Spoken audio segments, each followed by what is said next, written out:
Habari za wakati huu, karibuni katika somo letu la leo ambalo linazungumzia utakatishaji wa fedha haramu. Mafunzo ambayo yanaandaliwa na Skuli ya Sheria Zanzibar. Mimi naitwa Ali Rajab Ali. Lengo la mafunzo yetu haya ya leo ni kufahamisheni maana, asili, mapambano pamoja na udhibiti wa utakatishaji wa fedha haramu ambao unahusiana na makosa mbalimbali ya kiuchumi, dawa za kulevya pamoja na makosa mengine mbalimbali ya jinai ambayo yanakatazwa katika sheria zetu hapa Zanzibar na Tanzania kwa ujumla.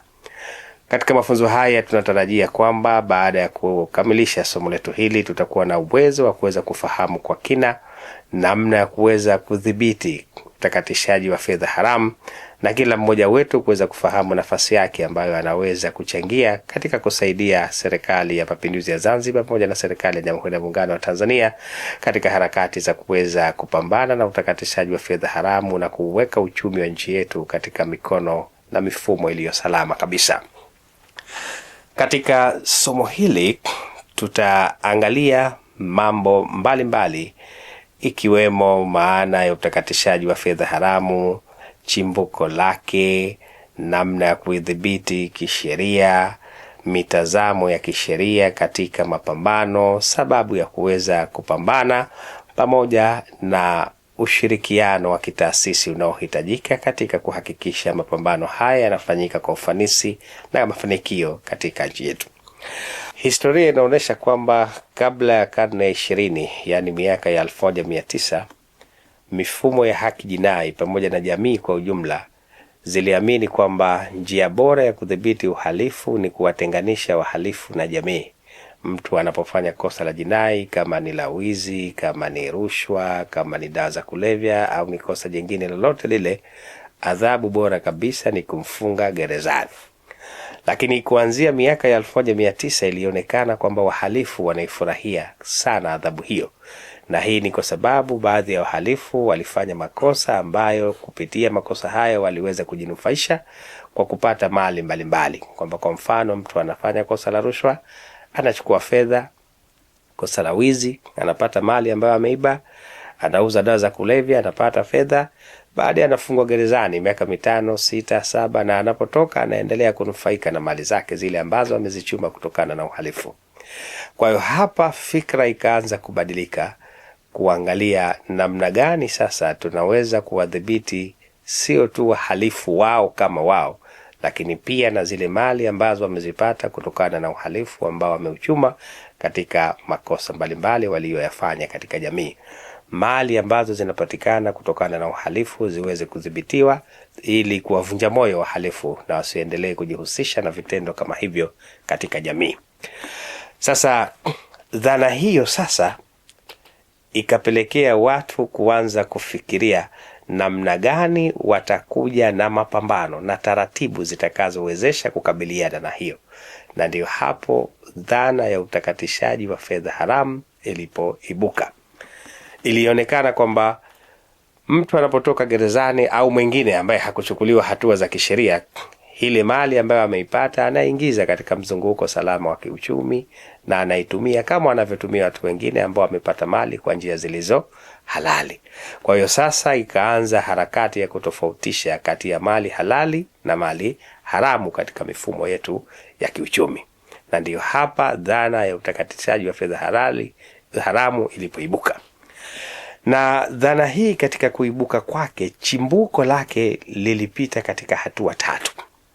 Hatua ya kwanza iliitwa kipindi cha uhalifu na kujipatia fedha. Ilikuwa inaitwa money period, ambayo ilianzia sana katika kipindi cha miaka ya 1900 mpaka 1950. Ilionekana kwamba kama mtu atafanya kosa la jinai na akapata fedha ndani yake, basi aadhibiwe yeye, lakini na fedha alizozipata basi pia ziweze kudhibitiwa. Kwa hiyo katika kipindi hiki mapambano dhidi ya utakatishaji wa fedha haramu hayakujikita katika mali nyingine zaidi ya fedha.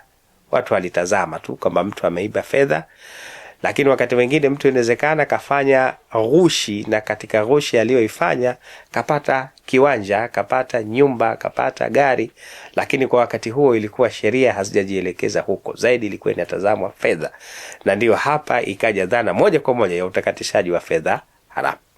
Lakini baadaye kikaja kipindi ambacho kilikuwa kinaitwa kipindi cha makundi ya wahalifu, gangster period, ambao hii zaidi ilianzia katika miaka ya 1950 mpaka katika miaka ya 1980, kwamba ilionekana kumeibuka makundi ya kihalifu duniani ambao wanafanya uhalifu kama vile uharamia, wanauza dawa za kulevya, wanafanya utekaji nyara na kupata fedha na mali nyingine mbali zaidi ya fedha. Ikaonekana kwamba yale mapambano ambayo ilikuwa jamii inakwenda nayo, basi bado inawacha baadhi ya mali haramu ambazo zinapatikana na uhalifu. Basi ikaonekana kwamba dhana hili ambayo ilikuwepo zamani kwamba utakatishaji wa fedha haramu unahusu fedha peke yake, sasa uhusishwe pia na mali yoyote ile ambayo itapatikana kutokana na uhalifu, hata kama haikuwa ni fedha moja kwa moja. Kwa hiyo katika kipindi hiki ikaanza kutafsiriwa kwamba utakatishaji wa fedha haramu inawezekana kwamba kilichopatikana kutokana na uhalifu ni fedha au ni mali nyingine yoyote ambayo imepatikana. Lakini kuanzia miaka ya 1990 tena kukaibuka dhana inaitwa dhana ya makosa ya watu mashuhuri, white collar crimes. Ilionekana kwamba baadhi ya watu matajiri, wawekezaji wakubwa, viongozi mbalimbali, nao wanafanya makosa kama vile ukwepaji wa kodi, pengine wanaofanya biashara na wawekezaji. Lakini kuna makosa ya rushwa, matumizi mabaya ya ofisi, matumizi mabaya ya mali za umma, ambapo kupitia makosa hayo pia kuna mali ambazo watu wanakuwa wanazipata, iwe ni fedha au ni mali nyingine mbalimbali. Kwa hiyo dhana ya utakatishaji wa fedha haramu pia ikaongezwa kuweza kugusa maeneo yote haya. Kwa hiyo hadi kufikia miaka ya 1990 tayari dhana ya utakatishaji wa fedha haramu ilikwisha kuwa pana zaidi, kwamba inagusa wahalifu wa kawaida wale ambao wamezoeleka wako mitaani, lakini wafanya biashara na wawekezaji ambao wao hatukutarajia kwamba wangekuwa wahalifu, lakini pia watumishi wa umma na watumishi wa taasisi binafsi, ambapo katika utumishi wao wanafanya vitendo vya kukiuka dhamana walizonazo na hatima yake kujinufaisha kinyume na taratibu ambazo zinakuwa zimewekwa. Kwa hiyo dhana ya utakatishaji wa fedha haramu ikawa sasa inagusa watu hao. Baada ya kuangalia chimbuko hilo, sasa tuone ni nini hasa utakatishaji wa fedha haramu. Utakatishaji wa fedha haramu unatafsiriwa kwa namna mbili.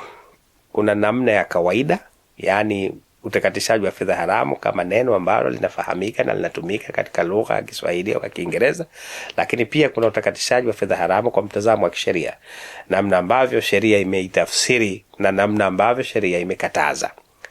Kwa mtazamo wa kawaida, utakatishaji wa fedha haramu ulitafsiriwa kwamba ni kitendo cha kuingiza katika mzunguko halali wa kifedha mali au fedha ambayo ilitokana na uhalifu.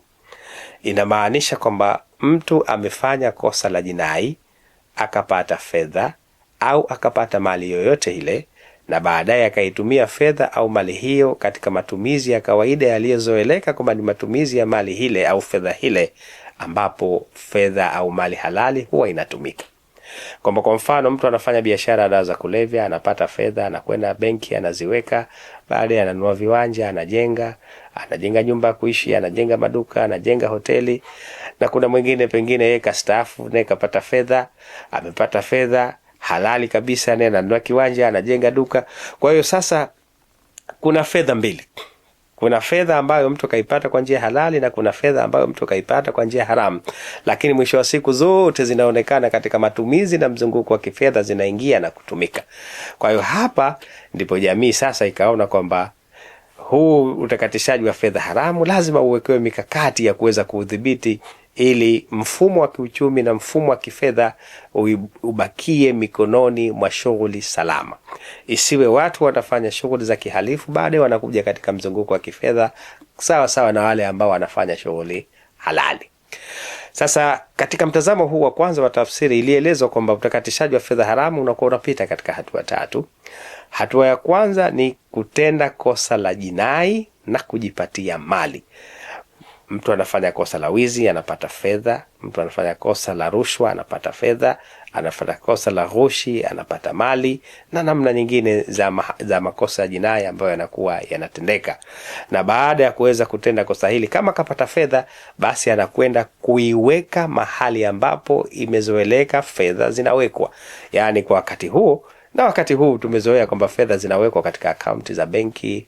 Sasa hivi kuna masuala ya M-Pesa haya, mtu anaweka, na kila siku mabadiliko ya teknolojia yanakuja na mifumo mipya ya uhifadhi wa fedha.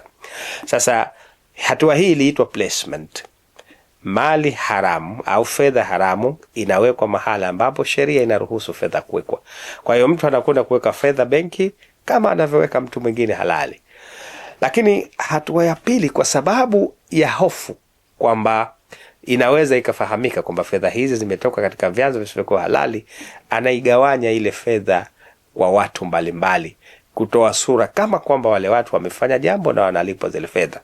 Hatua hii ikaitwa layering, kwamba kwa mfano fedha imeshawekwa katika akaunti ya benki, sasa inagawanywa katika akaunti za watu mbalimbali, ili ukiitazama ile akaunti ya benki usione kwamba ina fedha nyingi. Na baada ya hapo tena wale walioingiziwa fedha wanakwenda kuzitoa na kumrejeshea mhusika ambaye anazitumia katika hatua ya kawaida, ambayo hii inaitwa integration. Kwa integration, anajenga, anawekeza, ananunua anachotaka kununua. Mwisho wa siku ile fedha haionekani tena kwamba ilitoka katika vyanzo ambavyo sheria imevikataza. Sasa mtazamo huu wa kwanza ulichukulia utakatishaji wa fedha haramu kwamba ni uko hivyo na unapita katika hatua hizo, na ndiyo mtazamo wa kufahamisha namna utakatishaji wa fedha haramu ulivyo.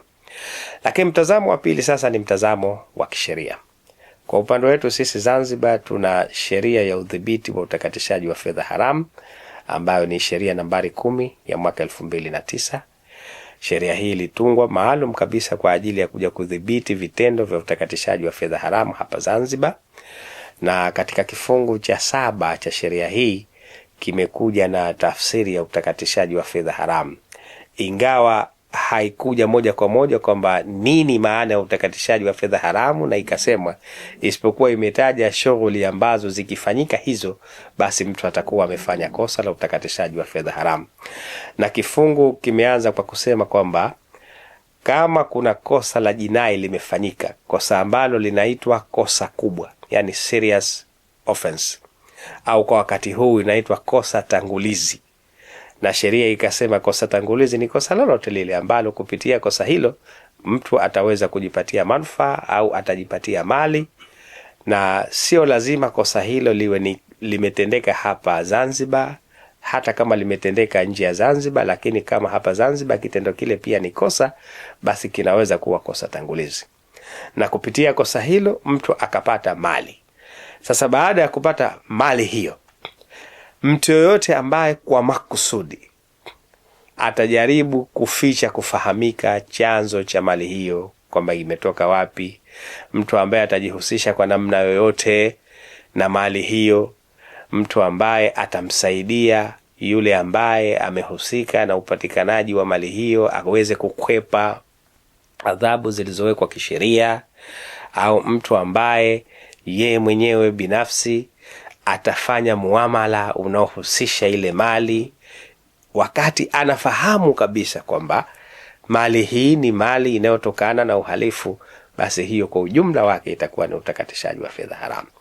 Kwa hiyo inamaanisha kwamba ikiwa mtu ameuza dawa za kulevya, baadaye akanunua nyumba, na baada ya kununua nyumba hiyo kwanza inatosha kwamba tayari ni utakatishaji wa fedha haramu, kwa sababu tayari kuna fedha chafu ameshaingiza katika mzunguko halali. Lakini mtu yote ambaye atakuja kujifanya yeye ndio huyo mmiliki wa hii nyumba ambayo imenunuliwa, ili kumsaidia huyo ambaye amenunua sijulikane kwamba yeye ndio mmiliki, maana yake anamsaidia kumfisha na anamsaidia aweze kukwepa adhabu na taratibu zilizowekwa kisheria, basi na huyu pia wa pili naye atakuwa amefanya kosa la utakatishaji wa fedha haramu kama yule. Lakini ikiwa huyu ambaye amenunua hii nyumba ameamua kuiuza ili kuficha asili yake, mtu mwingine akaamua kuinunua ili kumsaidia yule asifahamike kwamba ndio mmiliki, au ule umiliki kuupoteza usionekane, basi huyu naye vile vile atakuwa anaingia katika utakatishaji wa fedha haramu, na itakuwa amefanya kosa la utakatishaji wa fedha haramu. Kwa sheria imekuja na mazingira hayo kueleza kwamba ikiwa mtu anajihusisha kwa namna yoyote na mali inayotokana na uhalifu, mtu yoyote ambaye anamsaidia aliyejihusisha kuficha uwasili wake, mtu yoyote ambaye anafanya muamala wowote na mali hiyo, mtu anayemsaidia kukwepa adhabu wakati anajua kwamba mali ile inatokana na uhalifu, basi mtu huyo anakuwa amefanya kosa la utakatishaji wa fedha haramu na atahitajika kutumikia naye chuo cha mafunzo kwa kipindi kisichopungua miaka 7, na halikadhalika mali hiyo itakuwa inataifishwa. Lakini kama ni kampuni iliyofanya makosa hayo, basi adhabu yake itakuwa ni kulipa faini isiyopungua milioni 200, na halikadhalika maafisa wakuu wa kampuni hiyo wao watabeba lawama za jinai na watatumikia adhabu ya kifungo hiki cha kisipungua miaka 7 kama vile ambavyo sheria inaeleza. Sasa baada ya sheria kukataza, kitakachofuata sasa ni mapambano dhidi ya utakatishaji wa fedha haramu. Mapambano haya yalianzia miaka ya 1980 kwa kuanzishwa taasisi inayoitwa Financial Action Task Force, yani FATF, ambayo hii ilianzishwa na G7, zile nchi kubwa duniani, na walitaka taasisi hii ratibu shughuli za mapambano dhidi ya utakatishaji wa fedha haramu duniani na iweke taasisi zake ndogo katika kila eneo la dunia. Kwa hiyo kwa upande wetu sisi Afrika Mashariki humu na kusini mwa Afrika tuliwekewa taasisi inaitwa ISAMLAG, yani Eastern and East African, Southern and Eastern African Anti-Money Laundering Group, ambayo kazi yake ni kuzisaidia nchi za kusini na mashariki mwa Afrika kuweza kupambana na utakatishaji wa fedha haramu kwa kushirikiana na ile taasisi ya kimataifa ambayo imeanzishwa. Lakini kila nchi ikatakiwa nayo iwe na chombo kitakachokuwa kinaratibu mapambano, ambapo kwa upande wa Tanzania kinaitwa Financial Intelligence Unit FIU, ambacho hiki kinafanya kazi Tanzania bara pamoja na Tanzania Zanzibar. Na katika mapambano haya pia kulitakiwa kuwe na taasisi ambazo zitafanya kazi mbalimbali. Taasisi zetu kuna taasisi za kiupelelezi, kuna taasisi za uendeshaji mashtaka pamoja na taasisi za usikilizaji wa kesi. Kwa taasisi za kiupelelezi zinazoweza kupeleleza makosa haya ni Jeshi la Polisi, Mamlaka ya Kudhibiti na Kupambana na Dawa za Kulevya Zanzibar, lakini pia Mamlaka ya Kuzuia Rushwa na Uhujumu Uchumi Zanzibar. Kwa kila mmoja atakuwa anachunguza utakatishaji wa fedha haramu kwa kuangalia kosa ambalo lipo katika taasisi yake. Taasisi yetu ya mashtaka ni Ofisi ya Mkurugenzi wa Mashtaka, ambayo hii inaendesha mashtaka ya utakatishaji wa fedha haramu, na taasisi inayosikiliza mashauri ni Mahakama ya Zanzibar. Kesi za utakatishaji wa fedha haramu zinakuwa zinasikilizwa katika mahakama za mikoa kwa mujibu wa taratibu, na pia zinaweza zikasikilizwa Mahakama Kuu kulingana na kosa tangulizi lilikuwa ni kosa la aina gani. Sasa taasisi zetu hizi zinatakiwa kuweza kufanya kazi kwa mashirikiano, na hii ni kutokana na kwamba mapambano dhidi ya utakatishaji wa fedha haramu ni mapambano mapana sana, hayawezi kutekelezwa na taasisi moja. Na fedha haramu zinadhibitiwa kwa sababu uhalifu usionekane kuwa ni jambo lenye faida. Bila ya kudhibiti utakatishaji wa fedha haramu, watu watahamasika kufanya vitendo vya kihalifu, kwa sababu wataona kupitia uhalifu unapata mali na kutumia mali zako kama ambavyo unafanya shughuli nyingine ya kawaida, biashara au shughuli nyingine yote. Hasa sababu ya kudhibiti ni kuwavunja moyo wahalifu, waaminishwe kwamba uhalifu hauna faida, na wahamasishwe washiriki katika kazi halali za kujipatia kipato kama sheria zetu zinavyokuwa zinaelezwa. Kwa namna ya kudhibiti utakatishaji wa fedha haramu ni kila mmoja atakayeona vitendo hivi kuviripoti kwenye vyombo vilivyoanzishwa na vyombo husika kuvifanyia upelelezi vitendo hivyo, taasisi ya mashtaka kuendesha mashtaka, na mahakama kusikiliza na kuadhibu wale ambao watakuwa wanafanya makosa hayo. Kwa hiyo kuna haja kubwa ya ushirikiano wa kitaasisi. Ofisi za upelelezi, ofisi za mashtaka pamoja na ofisi za usikilizaji wa mashauri, kuna haja ya kuweza kushirikiana, kukaa pamoja, kuzitazama sheria hizi namna zilivyo, na hali kadhalika kuweza kuwa na mtazamo mmoja juu ya namna ya kupambana na makosa haya katika jamii yetu. Lakini jambo jingine kubwa zaidi ni wananchi. Makosa haya ni rahisi kuweza kupambana nayo ikiwa wananchi watakuwa wanatoa mashirikiano kwa kutoa taarifa kwa vyombo vinavyohusika. Utakatishaji wa fedha unafanyika kwenye taasisi na kwenye jamii. Taasisi kama vile benki, kamisheni za ardhi, BPRA zinazohusika na usajili wa makampuni, wanapoona watu wanakwenda na kuanzisha makampuni, kununua ardhi na kuzisajili, basi kuna haja ya kuwafuatilia, na wale wanaowenye wasiwasi nao basi waweze kutoa taarifa kwa vyombo vinavyohusika. Lakini wananchi wanaouza ardhi huko, watu wanaonunua ardhi zile na wanaofanya uwekezaji mwingine, ni muhimu kuwafahamu na kutoa taarifa pale ambapo wanakuwa na wasiwasi, wakiona kwamba watu hawa wanafanya vitendo vya uhalifu. Tukifanya hayo, tukienda kwa mashirikiano, basi udhibiti wa utakatishaji wa fedha haramu utawezekana hapa Zanzibar. Asanteni sana.